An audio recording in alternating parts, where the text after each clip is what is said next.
அதனால் நெகட்டிவான திங்கிங், அதாவது 50லேருந்து 60,000 எண்ணங்கள் வரும்போது பாசிட்டிவான எண்ணங்களை மட்டும் உள்ளே விடணும். அதற்கு காலையில் மூச்சு பயிற்சியும் நான் சொல்லுவேன், தியானமும் பண்ணுங்கள். கண்ணை மூடி உட்காருங்க, ஆட்டோமேட்டிக்காக எல்லாமே நடக்கும். அடுத்தது, எப்பயுமே காலையிலும் மட்டும் இல்லை, எப்போ பார்த்தாலும் எப்பப்பெல்லாம் நேரம் கிடைக்குதோ அஃபர்மேஷன் சொல்லுங்கள். நிறைய அஃபர்மேஷன் அதிகாலை 4 மணிக்கு நான் ஃப்ரீயாக லைவ் ட்ரைனிங்கில் கொடுத்துட்ருக்கேன். அதுக்கான லிங்க்கு கீழே இருக்குது. டெலகிராம் ஆப் இன்ஸ்டால் பண்ணிட்டு அந்த லிங்கை கிளிக் பண்ணிங்கன்னா டெய்லி 4 மணி கிளப்பில் நீங்கள் ஃப்ரீயாக இணையலாம். அதில் நிறைய சுயக்கட்டளைகள் நான் சொல்லித்தரேன். 10,000த்துக்கு மேற்பட்டவங்க இதை பயனடைஞ்சிட்டு இருக்காங்க. அடுத்தது, என்னென்ன நெகட்டிவான விஷயங்கள் நடக்குதோ அதை ரீஃப்ரேம் பண்ணணும்.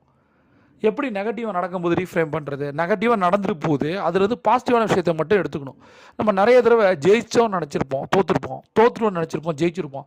சில மனிதர்கள் போகும்போது நம்ம கஷ்டப்படுவோம், ஒரு பிஸ்னஸை மூடும்போது கஷ்டப்படுவோம். ஆனால் உண்மை என்ன தெரியுமா? அது நல்லது. அப்போ தான் தெரியும். அப்போ தெரியாது, அப்புறம் தான் தெரியும். இது வந்து நல்லாயிருக்கும். அது இருந்து